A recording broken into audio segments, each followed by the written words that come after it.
My first tip for you in the kitchen is about cheese grinds. So, if I go to my freezer, I always save my cheese grinds because I use fresh Parmigiano Reggiano or just any kind of grated cheese in a triangle, and whenever I'm finished grating it, instead of throwing the grind out because you don't want to eat it, I just put it in a Ziploc bag and I put it in the freezer. And so you're probably thinking, well, what can you use for this? Actually, you can use it for a lot of things. It has a very high salt content. So what I do is in the winter time when I'm making soups or stews, I like to literally just take the whole cheese grind, make sure that it's pretty clean, and just put it into the soup. And what happens is the salt and the cheese flavor kind of releases, and it just really gives the soup a really nice quality, but it also thickens it a little bit. Like this cheese grind, I would want to scrape the paper off first before I put it in there. But the others are fine to use. This one has prints in it, which means that it's imported from Italy, so that's actually a good sign. So that is your helpful tip of the day.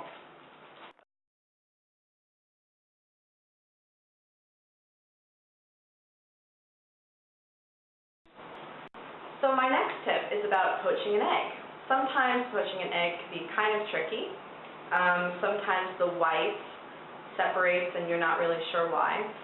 Throughout the years, I've learned a few good tricks to poaching the perfect egg.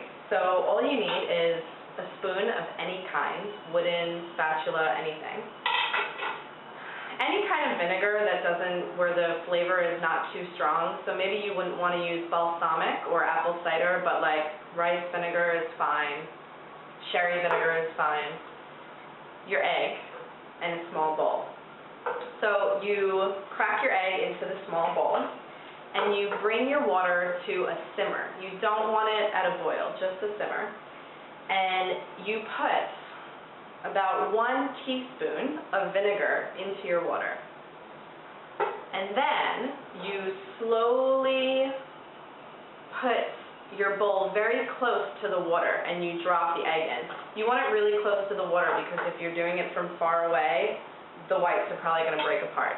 And as soon as you drop it into the simmering water with the vinegar in it, you just give it a swirl around. You go around the edges of the pot, try not to touch the egg, and just give it a quick swirl, about maybe 2 or 3 times.